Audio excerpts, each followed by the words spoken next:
landlord in Boston is being sued for $10.2 million after a drunk sorority girl fell out a window and became critically injured.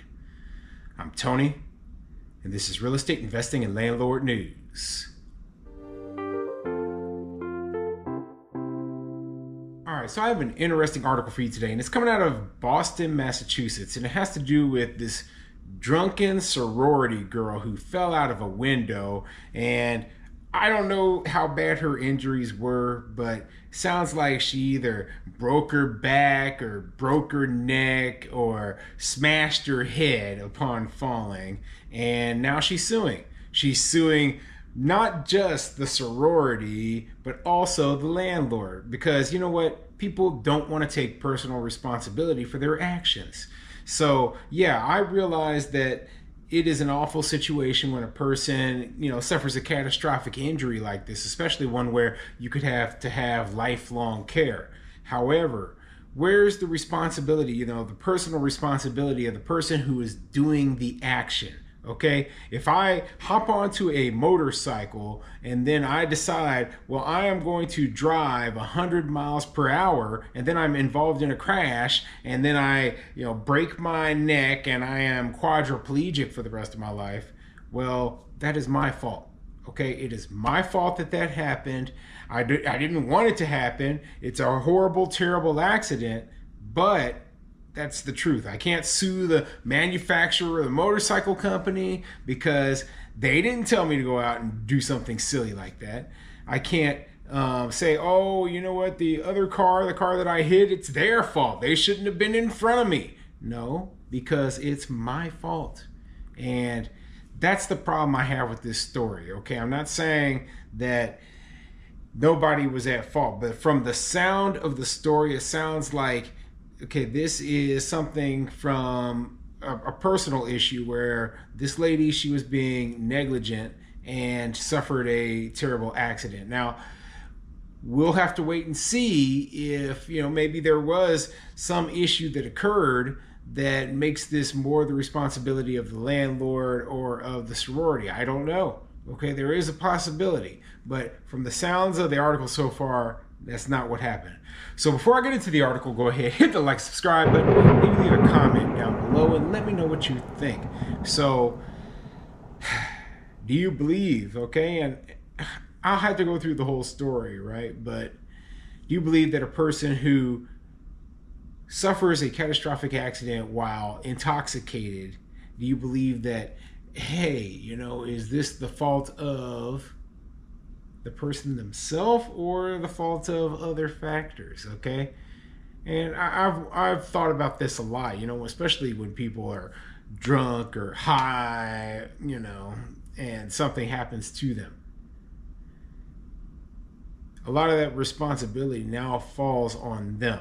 Okay, and not always the case, but a lot of accidents, car accidents in particular, could be avoided if the person wasn't under the influence of some very bad substances. Anyway, let's get into this article. This article is coming from abcnewsgo.com, and it says, a Northeastern University student sues sorority and landlord over fall from window. Let's get into it. A Northeastern University student and her parents are suing a sorority, its chapter president, and a landlord after the student fell from a window and suffered critical injuries at a party. Sarah Cox, then a junior at the university in Boston and a member of Alpha Epsilon Phi sorority, fell from the window at a party in March of 2023, according to court filings. The filing states that the kitchen of the apartment where the party was taking place was crowded and that Cox fell at least 20 feet to a driveway below. Cox's injuries are catastrophic and she will require one-to-one care 24 hours per day and 7 days per week on a permanent basis, the lawsuit states. Cox and her parents are seeking $10.2 million in their lawsuit, the Boston Globe reported. That's terrible. It is absolutely terrible. And, I see this as a catastrophic accident, but not necessarily the fault of the sorority or of the landlord.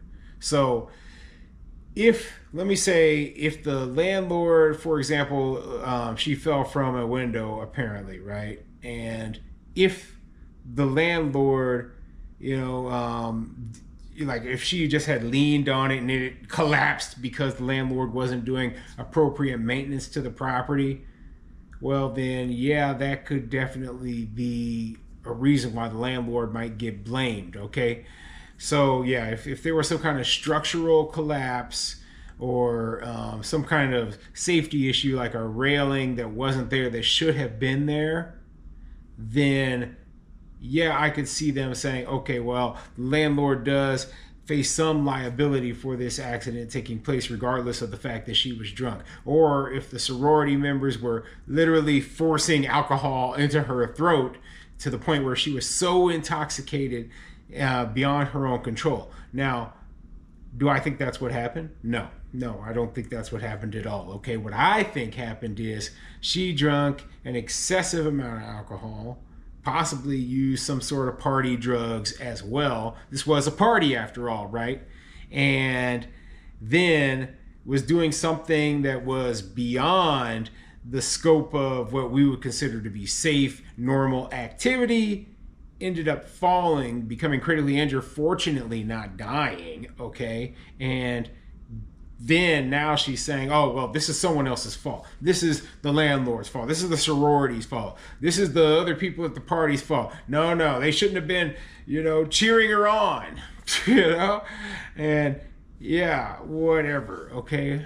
Most likely, like I said, her fault. Now she's looking for her and her family are looking for a payout, And I don't know how the extent of her injury. She could be a vegetable for all I know.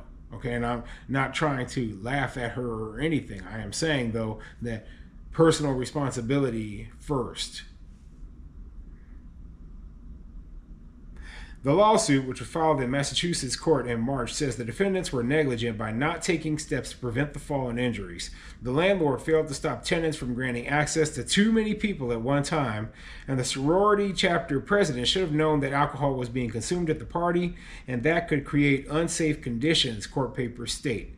As a direct and proximate result of this defendant's breach of these duties, the plaintiff, Sarah Cox, suffered catastrophic and permanent injuries and continues to suffer from such permanent and catastrophic injuries, the paper states. And you know what? It says that, the landlord should have taken steps to prevent the fall and injuries, right? So maybe it's possible that there were some safety steps or something that the landlord should have been taking, was required by law to take, and was not doing. And in terms of the sorority, should have known that alcohol was going to be served at the party. Like, yeah, maybe nobody ever has been to a party before, but yeah, there's going to be alcohol served there. So that's an idiotic argument. Okay, that's an idiotic argument. What I probably see happening is that either the landlord's insurance or the sorority's insurance is going to settle, and offer some, money for the medical bills, but not accept any guilt or anything. And, it is what it is. Like I said, I wouldn't wish that upon anybody, regardless of how intoxicated they are. But we do have to take responsibility for our own actions, in my opinion. And to me, the whole thing behind the lawsuit is, hey, let's blame everyone else but ourselves.